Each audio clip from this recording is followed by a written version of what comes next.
أعوذ بالله من الشيطان الرجيم بسم الله الرحمن الرحيم الحمد لله رب العالمين والصلاة والسلام على أشرف الأنبياء والمرسلين سيدنا ومولانا أبو القاسم المصطفى محمد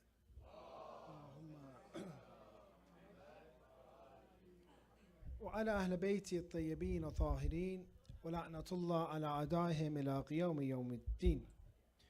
Congratulations for the waladat of the seal of the prophets, the final messenger of Allah, the best of the prophets, Prophet Muhammad sallallahu alaihi wasallam. As lovers of the Prophet, we have to first of all thank Allah for making our hearts open to Islam, to making our hearts love Rasulullah, and the fact that we're here and very happy. This is a great gift from Allah. Don't think that the gifts are only material. Many people, for example, people that are Muslim, that amount of love that is needed, say in Southern California, it doesn't exist among some individuals. Allah allowed us to love Him and love His messenger and to love His deen. So we say Alhamdulillah. Two, when we look at the fact that Rasulullah in such a night came to this world, light and nur came to this world, this causes us celebration. Because whenever the best and purest of lights enters this world, we're happy. Earth is happy. And then when this light leaves this world, earth is sad and humans are sad. That is why we have happiness, joyous occasions, because it is when those lights enter this world. And that is why we have sadness or mourning or azab. But we should at the same time be happy. We do not have a madhab, a religion of only grief. We have one, of course, of happiness, of joy. The believer should be the joyous of people. We even have traditions, how to become more happy, how to have, for example, joyfulness. One of the scholars was saying that one of my friends, this was in Iran, said, I want to have a pool, and I want you to come up with a hadith for this pool. I want to have a public pool for people to swim, and I want a tradition about the pool. So as I looked, I researched, and he saw that there's a tradition that diving in the water or immersing yourself in the water causes joy. And he wrote this hadith in the pool. So even immersing ourselves in the water, we're instructed, we have hadith, to be joyous, to be happy. Some of our, for example, physicians, one of the first physicians that we had, Abu Ali ibn Sina, he has about 30 remedies. If you look at like Oxford encyclopedia, 30 remedies to relieve, mental health issues or to remove depression or sadness. Some of them, I don't know if it's in this culture or not. Zafaran, for example. Saffron, and at least Persians, they say if you brew it, it causes happiness. Maybe they put a little bit, in the food. I don't know. That's why everyone is so happy. So we are a madhab, a religion that also should be happy and celebrate. One of the instructors was saying that a lot of times when we tell our kids, for example, not to have Halloween, not to have this Eid, not to have that, you always have to give them two other options when you take something away from the kids. Give them, for example, Waladatun Nabi. Let them know the celebrations. Give them different, Ghadir and other, introduce these, celebrations to them so they have that sense of fulfillment. They had their joy. They had their celebrations. They can talk to their friends. They say, we have this, we did this. For example, we had the taco bar, for example, or, there's a lot of talk about that. For example, so they have something to talk about, something to share. Tonight I'm going to start with a theological discussion, and that is that why do we have a need for prophets? We live in a time of AI, artificial intelligence, in the level that it is growing is beyond imagination. We live in the scientific age, the information age. And many of us maybe think that, okay, deen and religion was something maybe 1400 years ago. My mind and aql is sufficient. Or if it's not, AI, for example, is sufficient. This will lead the way for me. I do not need religion. I do not need anything else for me to be able to live my life. So tonight we'll talk a little bit about, it's called, Daruratul-Beyt. Why was there, prophets sent to us? When we look at man having free will, man being able to determine what is right and wrong, he needs to know the consequence of his outcome before he decides. If man is truly going to be free and is truly going to be tested, he needs to know, if I choose this, this will not have the satisfaction of Allah. If I choose this, this will bring the satisfaction of Allah. So mankind is mutaharrik bil irada, meaning he moves with his will, but that is not just based on instinct. It is based off his aql, his choice. He has to be free. In order for him to be free and to make a true decision, he has to have knowledge about what that decision is going to cause. Now we investigate and see, does the aql and intellect of humans, is it sufficient for mankind to know what's good and what's bad, for example? We look at different books. We leave, for example, religious books. I want you to visit some of the Western philosophers and see each one of them has their own opinion about what is right and what is wrong. For example, lying. Each philosopher, some will say every instance of lying is wrong, no matter what. You ask them, well, what if it's to save a life?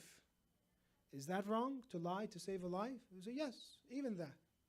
Then you ask somebody else, for example, about lying. When is lying allowed? When is lying not allowed? They'll get confused. Give them different instances. If you look at movies and read books, a lot of movies and books is about people not knowing what to do, because each person has their own opinion. So we see that throughout time, if you just left it to the brightest of minds, there has never been one system to say this is right, this is wrong. Yes, some issues, the kulliyat, and this is what aql really does good, the general, for example, definition of things, yes, it does a very great job by saying dhulm is qabih. Dhulm is qabih. Oppression is wrong, is ugly, is wrong. But what exactly are the specific instances? The clear examples like murder, taking someone's rights, yes. But when you get into detail, that is when they will suffer. They do not know the answer. So we say that aql is a great tool for us, but does not know the answer to everything. What is right, what is wrong every time. It doesn't know. It generally can say right and wrong is this, but not every instance. So now we look at other tools that we have. We looked at sense perception. So that's the other way that we get knowledge. Seeing, smelling, hearing. For example, some person, he used to speak, every time he said seeing, he went like this, seeing. And then when he said, for example, hearing, he'd go like this. So make sure you make the hand gestures correct. Seeing, hearing. These also are limited, because when we look at our hawas and our five senses, this is another tool for us to know, but yet it still cannot tell us exactly, what is correct to do.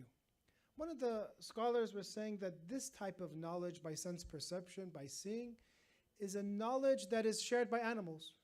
Animals also see and they believe. Animals hear something and they hear better than us. They see better than us, but they don't have more knowledge than us.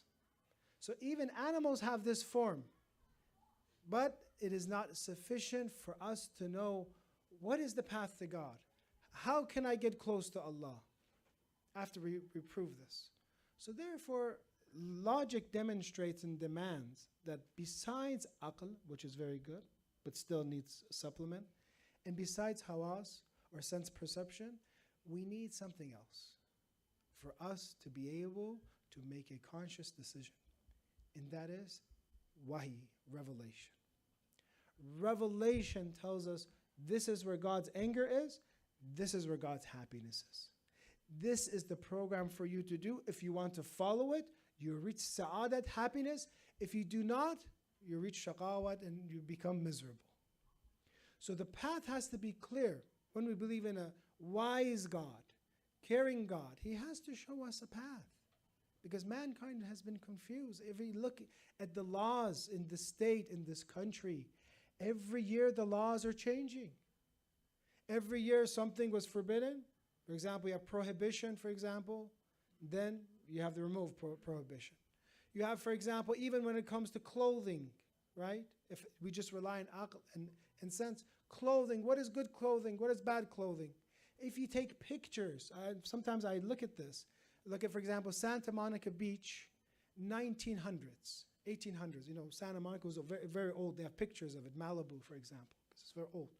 You see, everyone is out there in the beach, and they have clothing in the water. They have clothing like this in the water. Very, you know, and everyone looks at what happened. How was the clothing then 100 years ago in here, the city? And what happened 100 years later?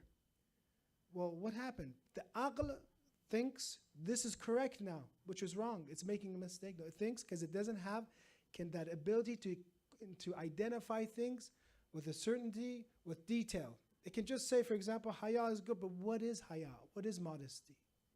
So therefore, you see, if you just rely on people's interpretations, the Prophet himself mentions a hadith. In hadith, says one day will come where ma'ruf will become munkar and munkar will become ma'ruf. One day will become where good becomes bad and bad becomes good. We look at such a time period today, it is like that. Hijab, some look at it as something bad even though it is modesty.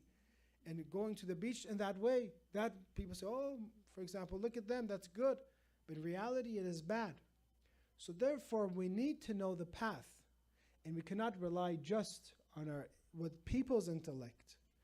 And sense perception, we need revelation to have a point of reference, to have laws and legislation, so that a person can willingly choose to become close to Allah, or if you want to choose to separate from themselves.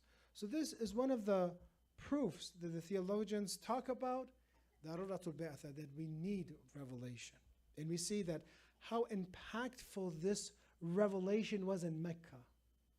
A time period that when a female was born, people's faces would turn color when females were born.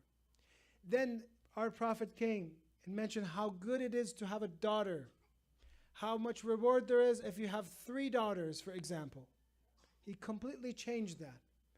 You see, a time period of taking the rights of the orphans, and then Islam came, revelation came and said, respect the orphans, respect the parents, don't commit polytheism. There's one God. So you see that revelation, the impact of what Rasulullah did at the time period of Jahiliyyah, completely reformed. Maybe not perfectly, 100%, but at least some that were very close to the Prophet, for example. Those like Imam Ali alayhi salam, who I don't even refer to as a companion, he's from the Nafs. So, you know, Sunni narrations have this. They ask, who is the best of the Sahabi of the Prophet? They said some names. And he says, you didn't mention Ali ibn Abi Talib. Why didn't you mention him? He says, oh, I thought you asked the Sahabi, the companions. You didn't ask about the Nafs. You didn't ask about the soul of Rasulullah. Is it the soul of Rasulullah? When you look at the soul of Rasulullah, when you look at the companions of Rasulullah, you see how much they changed and how great Islam was and how effective revelation is. If you look at your own lives, or maybe read lives of Muslims in America, read the life of, for example, Malcolm X. You see life before revelation, life before deen, and life after deen. A life of party, a life of haram, a life of intoxication, a life of doubt and uselessness. And then you see that ability for Islam to change someone. And I think all of you feel this, that when you act upon Islam, how impactful it is in your life. How much greater you feel, how much better you're cleansed, how much closer you are to God. So therefore you see that revelation is very impactful and is needed more than any other time in society. Brothers and sisters, if you go on social media, you'll see and ask why so many people today are becoming Muslim. One of the reasons is they say that Islam has fine lines. Revelation gave us fine lines, a way of life. The other religions kept moving the boundaries. For example, usury was not allowed in Christianity. Then they said usury is allowed. Or other, for example, things that are in the Bible that are not practiced. But Islam, it says intoxication is not allowed. Pork is not allowed. Hijab is wajib. All these things give a point of reference so that the line is straight. Society may drift, but we know where we have to go back to. That's important. The point of reference never changes. But you see other religions, instead of that religion doing islah and reformation to society, society has done islah and reformation to the religion.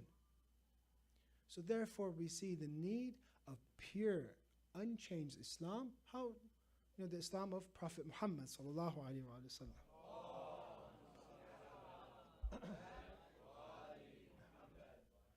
When you look at verses of Quran, there's other benefits besides showing the path. Alhamdulillah that Allah has showed us the path. What we need to do is very clear. We just need to act. We're not confused.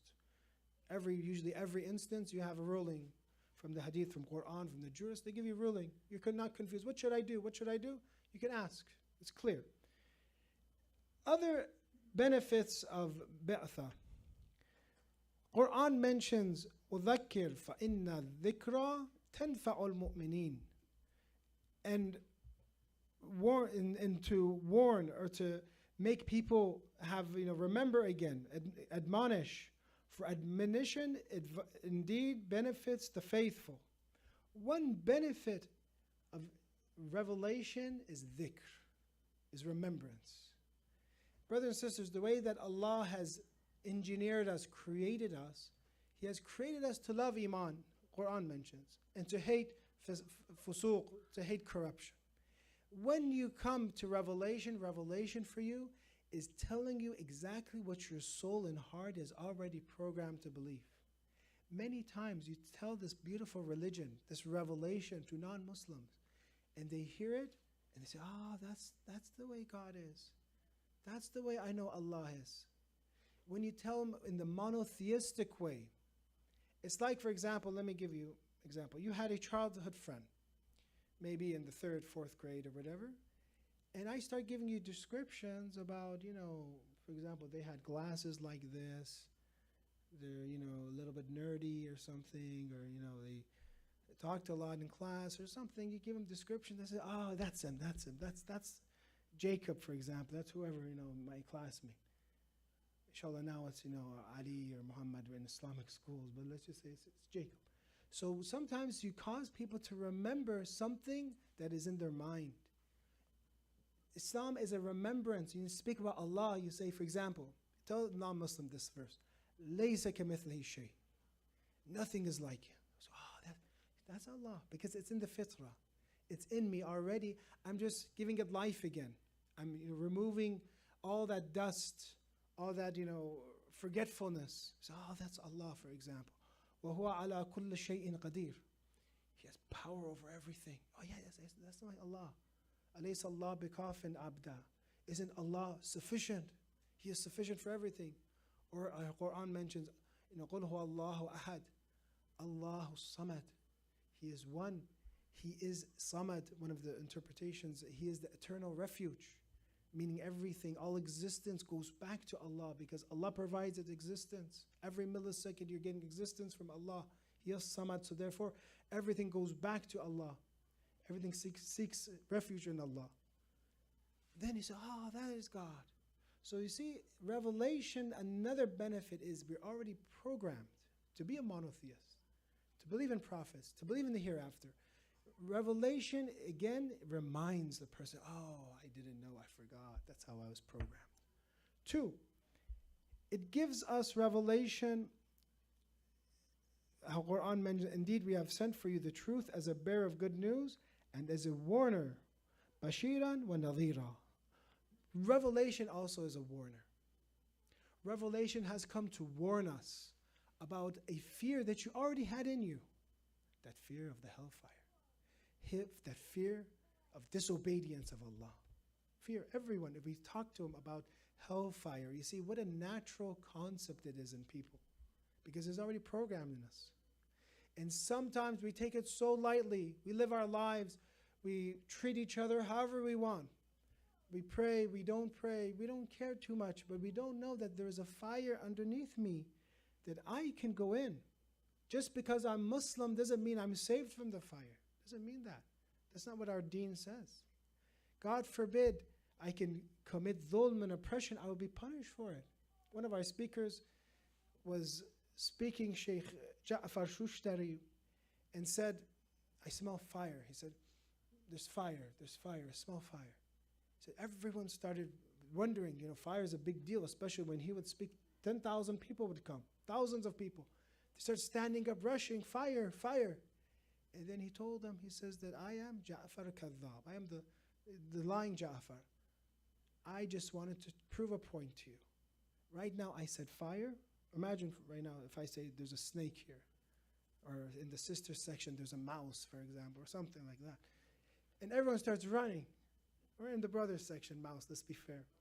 Sister section, snake. Let's just be fair. Right? So therefore we see everyone started running, rushing away. So then he says, look, I am Ja'far, and I told you there's a fire, a chance of fire, and you started moving and running away. 124,000 prophets came and told you there's a fire and you don't move. 124,000 prophets came and said there's fire, you don't move. One person say there's fire and you move. So therefore it's a warner. Revelation warns us when you read Holy Quran. Almost a third, a fourth of the Holy Quran is about the fire. Who's reading the Quran? Are non-Muslims reading the Quran or Muslims usually? Muslims are reading the Quran. And yet it's advice for us to fear the fire. Why? Because we never know. Nobody knows today if the fire is for me. Inshallah it's not, because of our Prophet, inshallah, because of the shafa'at of our Prophet. But nobody knows, are we saved or not? Until they show us, and they say, one of the traditions say, when death approaches us, immediately we start sensing. It's not for sure, because we have to be given the book of actions, from our right hand or left hand, then we'll know for sure. But right when we start to die and the angel of death comes and separates us, immediately we kind of find out, are we ahlul, sa'adat or shaqawat? Are we going to be prosperous or are we going to be miserable? The tradition says, shayateen come and snatch their iman during their death. During their death, when the angel of death is taking them, the shayateen come and influence them and they become disbelievers at the end. So because nobody knows this, we have to be careful. It is advice. The third is that the Prophet is an example, uswatun hasana, is an example for us to follow. And this is the later part of the speech that we'll address as how is Rasulullah for us, who this revelation which is so much needed, how is he uswa for us? And fourth, he is a social and political levels an example as well. So when we look at Rasulullah, we see tonight, I'm going to end with this, we see two different attributes of the Prophet. Two different attributes that all of us need to have. One is merciful. He is rahmatun lil alami. Is the mercy upon all of creation. Everyone knows when you say Rasulullah, you say khuluqun azim. He has great disposition. He was completely merciful. But was he so merciful and kind that whoever said something, he would, for example, listen to him, or when people would come to them and ask him to change the rules of Islam, that he would change it for him? No. At the same time, he was firm. Qati'. He was firm, at the same time he was merciful. These are two attributes of Rasulullah that we're going to go into this last section, and then inshallah we'll make dua. We look at Rasulullah being merciful. And we see verses, فَبِمَا رَحْمَةٍ مِّنَ اللَّهِ لِنْتَ لَهُمْ وَلَوْ كُنْتَ فَظًّا غَلِيظَ الْقَلْبِ لَانْفَضُّوا مِنْ حَوْلِكَ. So by the mercy of Allah, you were lenient with them. If you had been rude in speech and harsh in heart, they would have disbanded from you. So how is Rasulullah so merciful? Quran says, فَبِمَا رَحْمَةٍ مِّنَ اللَّهِ, from the mercy of Allah. Because where's the rahmah come from? Where's the source of mercy? Allah. Even the mercy of Rasulullah is from God.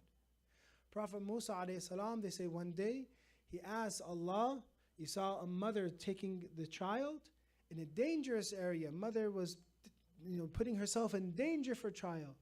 And asked Allah, just paraphrasing, to remove His mercy. Allah removed His mercy from this mother. Mother became, a very terrible person and just put baby there and left. Says, I don't have mercy. I don't want a backache anymore. My arms are killing me, for example, about to fall off the cliff because of baby. I'm not merciful. I'll just leave baby here and I'll go. And then Prophet Musa alayhi salam asked again, place your mercy. Then mother became merciful.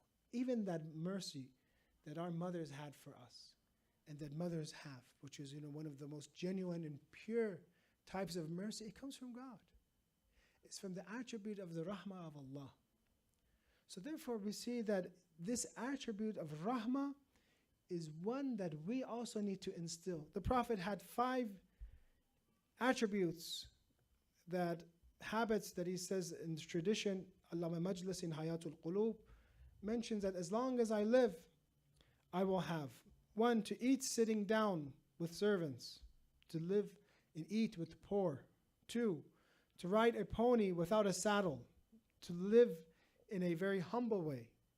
3, to milk a goat with my own hands, to be humble, not to have someone work for me, I will do it myself. 4, to wear coarse woolen cloth. And 5, to greet children. Greet children. Usually when somebody important comes here, imagine if somebody very important, official figure comes, usually he's not going to say salam to the children. To go out of his way, salam alaikum, how are you? Unless it's for publicity or for the elections or something like that, he's not going to do it. But see, rahmatullah, Rasulullah would go out of his way to say salam to children because of the mercy that he had. Or you see in Makaram al-Akhlaq, a person comes to Rasulullah, and possibly here this is when he had lots of power. And it says, أتى النبي صلى الله عليه وآله وسلم رجل يكلمه فأرعد فقال هون عليك فلست بملك. He came to see Rasulullah and he was shaking. He says, I'm going to see this leader. He's powerful. He's in charge of Arabia.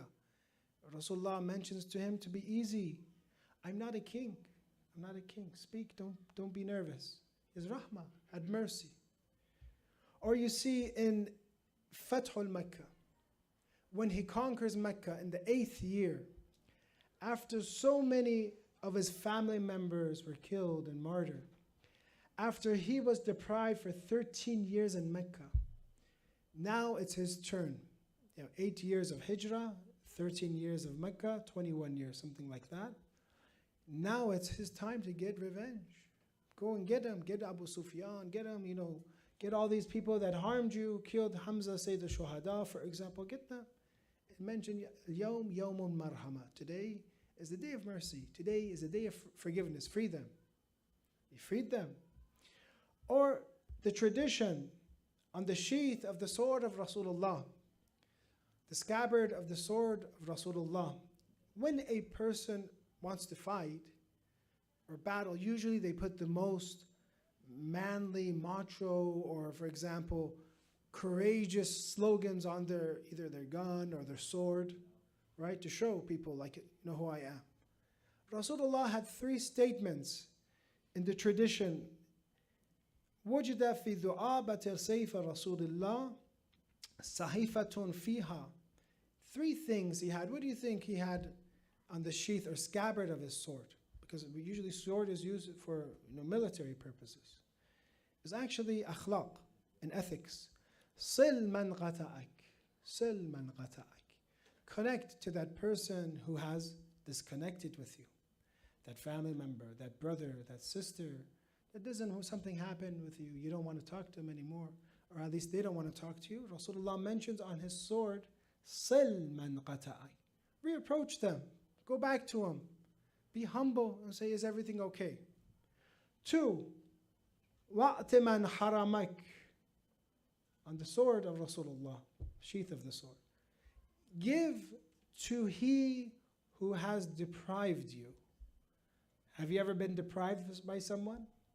For example, they invited everyone, they didn't invite you, you felt terrible. You're at home crying, for example. Now it's your turn. Now it's your son's birthday party or whatever. You're going to invite anyone and you won't invite them. No. It mentions, they didn't invite you, it's okay. You invite them. Whoever deprives you, give to them, it's okay. وَقُولِ الْحَقِّ وَلَوْ عَلَى نَفْسِكَ. And speak the truth even if it is against you. Even if it's bad business. Yes, does it have any faults? No, it works perfectly. This used car, it's a great car. This, he turns it on, buys it, it doesn't even make it off the parking lot, for example. This is what's going on, and so unfortunately. If only we could follow this, the mercy of Rasulullah, the rahmah. And again, I say this to teachers, instructors, and parents, and to myself, most importantly, is that many times we get angry. And many times we want to, either the students drive us nuts, the kids drive us nuts, and that's why, they call children our enemies. They say our children are enemies, and grandchildren, they say, are friends, because they're the enemy's enemy. Grandchildren, they say, are the enemy's enemy.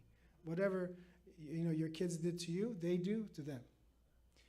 So we might be agitated, we might be angry in teaching in class, but always remember the example of Rasulullah. The Quran mentions that if he was harsh in heart, they would run away. He was kind to them, merciful to them. When we teach Islam, when we teach ethics, even though we have students that sometimes talk in class, they misbehave. And I'm telling myself to be forgiving. Sometimes, some of the instructions we have, the tradition I was sharing in another center, that Rasulullah tells Imam Ali alayhi salam, when you get angry, to do this. One of the remedies, to sit and think and ponder about how Allah, with all the power He has this clemency, He has hilm. Allah has power. And everyone in this world, at least where we are, they're disobeying Him. If we were God and had that power, we would zap or we would punish everyone tonight. But with all this disobedience, all this fusuq and corruption, Allah is having clemency, patience with people. This is one of the remedies that Rasulullah teaches Imam Ali alayhi salam. When you get angry, think of Allah, how much power He has, but how come He doesn't punish people? But yet us, we get a little bit of power, punish this person, punish that one, send that one there, send that one there. We are Muslims. We should learn from the rahmah and mercy of Rasulullah. The second part, because I don't want to make it too long, I have other narrations too, especially when it comes to the hereafter. Maybe, do you have time? Do you want to hear this tradition or no? Or you're doing taqiyya or forest? Let's just send the salawat, inshallah. Allahumma salli ala Muhammad. This is the mercy of Rasulullah. I'm talking about mercy, but I will be harsh and I will continue. So the mercy of Rasulullah, when you want to really imagine it, in the hereafter is when you see it, the hereafter. Because in this world, we see prophets and imams, but they're barriers. When you want to see the reality of Rasulullah, Imam Hassan, Imam Hussein, imams, in the hereafter, the barriers are removed. And then you'll see the beauty of the imams. Then you'll see nur and light. Rasulullah, in the tradition, is mentioned that the mercy and rahmat of Allah, if you divide it, and if you take rahmah and mercy of Allah in this world, compared to rahmah and mercy of Allah in the hereafter, the mercy in this world is only equal to 1 part of 100. Tradition has 1 of 100. All the mercy, whenever humans were kind to one another, whenever humans saved one another, tradition has whenever animals were nice to one another, creatures were nice to one another. All of that, I want you to gather and make a number. how many trillions or zillions or whatever it would be of mercy in this world. That is one part of God's mercy, one part of mercy on earth that ever happened from the beginning of time. Tradition then has 99 parts will be in the hereafter of Allah's mercy. 99 parts. And then the tradition says this mercy of Allah will be channeled through Rasulullah in the hereafter. Please recite salawat.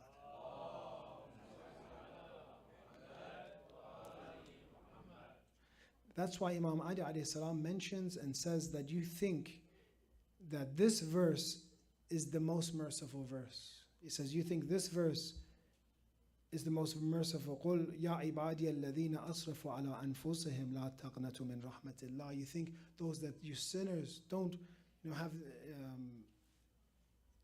despair in God's mercy.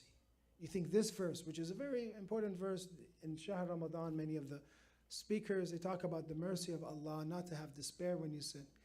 Imam Ali alayhi salam says, you think this is the most merciful verse.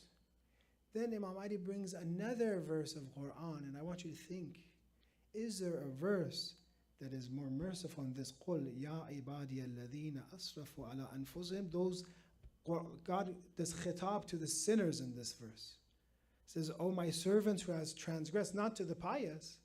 It says to the sinners, it says to the sinners, don't have despair. God will forgive all sins.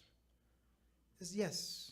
وَلَسَوْفَ يُعْطِيكَ رَبُّكَ فَتَرْضَى. Imam Ali alayhi salam says. This, he says, is the most merciful verse in Quran. And your Lord is going to give you so much until you will be satisfied. Your Lord will give you so much. Sunni Shia tradition. Everyone, even if you possibly look at Salafis, everyone says this verse is about ash-shafa'a. Ash-shafa'a, ash-shafa'a. Is about intercession, intercession, intercession of Rasulullah. Meaning the most merciful verse, according to Imam Ali with tafsir, of Quran is that وَلَسَوْفَ يُعْطِيكَ رَبُّكَ فَتَرْضَى. And then He will give you so much. What will He give? He will give forgiveness, shafa'at, so much to Rasulullah until He will be satisfied and He will save people from the hellfire. So then the real mercy of Rasulullah is in the hereafter. Then we'll see when He comes and someone like me that is a sinner and needs help, and they say, go to the hellfire. And then my prophet comes, Rasulullah comes and says, he is from my ummah, he is from my nation. Don't allow him to go to the hellfire. This is one of the best types of mercy of Rasulullah that we can have. Again, we're trying to implement in this, that we should be more compassionate, more tolerable, more kind to one another, inshallah. The second part, because we ran out of time, is that qati'iyah of the Prophet, the firmness. As a parent, it doesn't mean because I'm so merciful, you want more, for example, potato chips, you want more sweets, you want more screen time. Yes, I'm so merciful. I give them everything they want. Oh, you don't want to go to school today? Oh, okay, don't go to school. Where do you want to go again? You want to go to Disneyland again? Okay, I'll take you. No, that's not being a good father. Being a good father means being compassionate, at the same time being firm.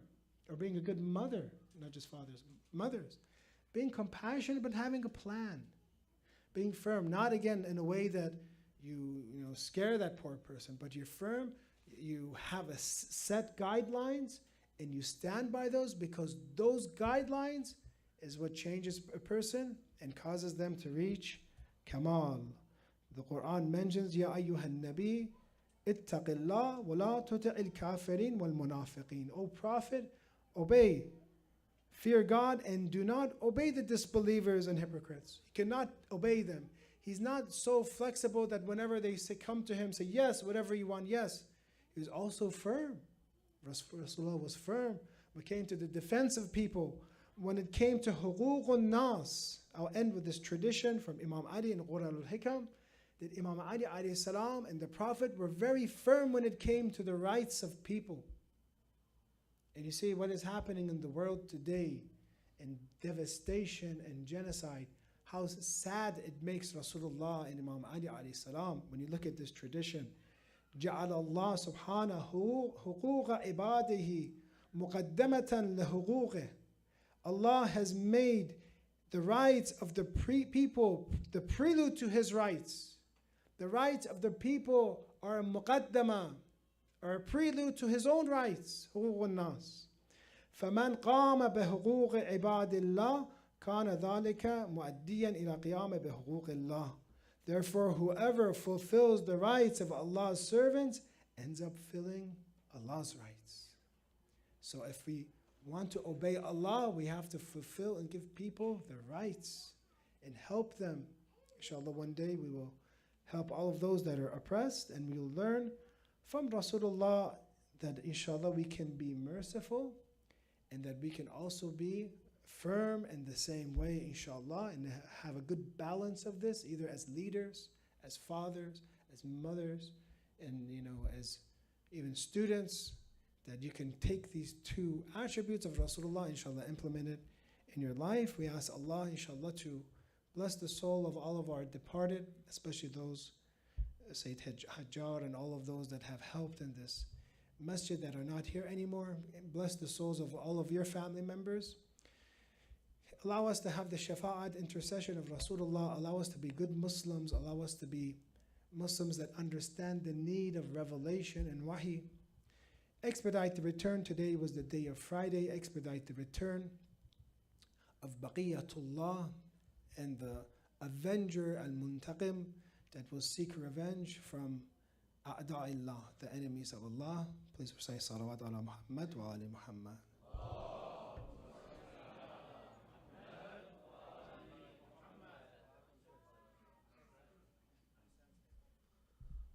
Ahsan Sayyidina. Inshallah, our next part of the program will be some poetry by our brother Abu Shahid. Please welcome him with a salawat ala Muhammad wa ali Muhammad.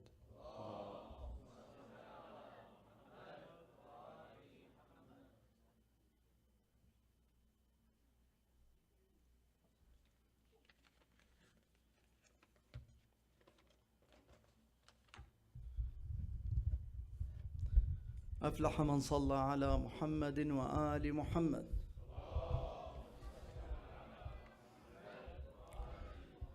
ثاني غفر الله لكم.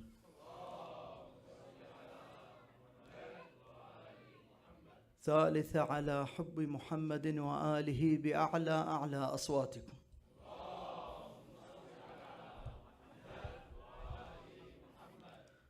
الإخوة والأخوات، السلام عليكم ورحمة الله وبركاته. نبارك لكم هذا الميلاد الميمون، ميلاد سيد الكائنات النبي الأعظم محمد صلى الله عليه وآله وسلم، سائلين الله سبحانه وتعالى أن يجعلنا وإياكم من الذين ينالون شفاعته في يوم القيامة. إلى سيد الكائنات محمد صلى الله عليه وآله، بميلاده بزغ فجر العدالة ولاحت للجهل ومضت نهاياته.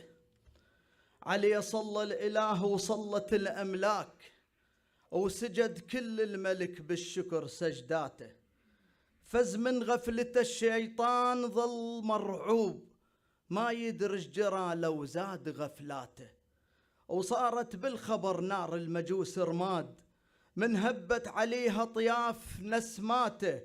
رهبان اليهود تجمعت بالخوف، ورجفت قلب الحقد مرعوبة دقاته. جمعة وكل منجم يعرف التنجيم، وكل ساحر طرح أسرار خبراته. تسأل على الوليد بيا أرض مولود، ومن هو والده وشنه علاماته.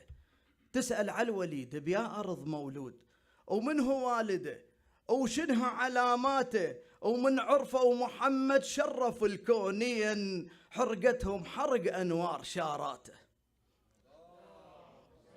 يا محمد. ومن عرفه محمد شرف الكونين، حرقتهم حرق أنوار شاراته.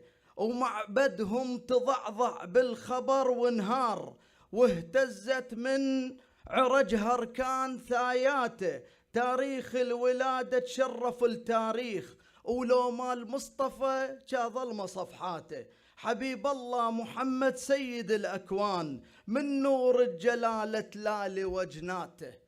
حبيب الله محمد سيد الأكوان، من نور الجلالة تلالي وجناته، من صغر الأمين الصادق يلقبوه، من صغر الأمين الصادق يلقبوه، ويقضيها بصلاته وصوم ساعاته، شبابه الخلصه بس يعبد المعبود، الإنس والجان ما توصل عباداته. أديب مؤدب بتأديب أدب رحمن، وشهد للخالق بأقدس شهاداته، والآخر رسالة اختار رب الكون، وبشخص الكريم آخر نبوءاته. اش وسع صدر الشريف الحوى القرآن، وتهد الجبال حروف البين طياته. حمل ثقل الرسالة، حمل ثقل الرسالة بهمة الإيمان، وبهمته رفع هالدين راياته. من مكة الكريمة المسجد الأقصى سر بيه الجليل بنور قدراته، دليل برحلة الأسراء جبرائيل، والبار اختصر له كل مسافاته. وقف جبريل أبد ما كمل المشوار، لأن يعرف حدوده وين خطواته. وابو الزهرة تدلى واقترب قوسين، وظهرت للملك أعظم كراماته. إمام المصطفى صلى بجميع الأملاك، وعقد كل الملك مأموم نياته. ويا رحلة عرف بيها الحبيب أسرار، عرف معنى الجلالة وسر هداياته، وعرف كل شي اللي يخص علي الكرار، وشرح للمصطفى بأكثر خطاباته. وعرف كل شي اللي يخص علي الكرار، وشرح للمصطفى بأكثر خطاباته. الرقيق بدعوته صاروا صفوف أحرار، وبوجه الظلم مشهودة وكفاته. وترك ثقلين للأمة أساس الدين، وترك ثقلين للأمة أساس الدين، كتاب الله وعتر تاخر وصاياته. ترك ثقلين للأمة أساس الدين، كتاب الله وعتر تاخر وصاياته. هن الباب للرحمة وطريق النور، عمود الدين وهن غاياته. وللبار أصبحن عنوان للإيمان، وبيوم الحشر مفتاح جناته. وبأمر الإله الخالق المعبود صلعنا النبي أرضه وسماواته.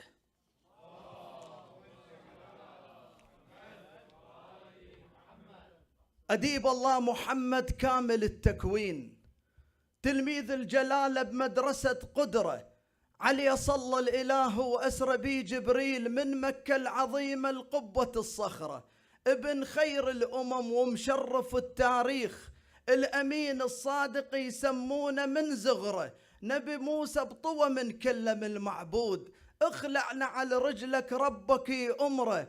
شاقل للكرامة البيك من يا نوع، ارتضالك من تعل وتلامس الحضرة. ولا قبلك نبي خص الإله بهاي، وصل للمنتهى وتفيا بالسدرة. ولا قبلك نبي خص الإله بهاي، وصل للمنتهى وتفيا بالسدرة. وجبريل امتنع من وصل خط ممنوع، قال لك هذا حد وما رضى يعبره. وابو القاسم تدلى وأقرب من القوس، وكأن يد الجلالة لامست ظهره. إذن بس للدلالة رافقك جبريل، وانت البيسرة وبصايتك أسرة. كشف كل الحجب عن وجهك ودلاك، وسولف لك أسرار المسألة الخطرة، مسألة الإمامة، ومن هو يمحي الدين، ومن اللي يبدي الخيانة ويتضح غدره. واجزم ما تردد رحلة المعراج كلها تخص علي وفاطمة الزهرة. صلى على ختاما إلى الشاعر إيهاب المالكي يقول: بعدها عقول بعض الوادم حجار، بعدها عقول بعض الوادم حجار، وكلام بحب علي يشوفونه خله. اللي يسألني ليش تحب أبو حسين ترى حق من ظل حاير شقله. صدق كل حكي الإغريق عالصيد، وقبل يعقل حكي الأسطورة كله. ومن قلت له علي قال له قف ارجو، قبل ما تحكي كل شي انطينا دله. على لسان الحكي واستغفر الله، واسكت خاف زود الطين بله. هسه عنده زلة تسولف وياه بس تلقى واحد هو زله. رغم كل هذا رد تعرف ايش بيه، يقينا بالمشاعر عنده خله. ضحك من قتل عالزهراء والباب وبكى هواي الحذاء السندرله. صلوا على محمد وآل محمد.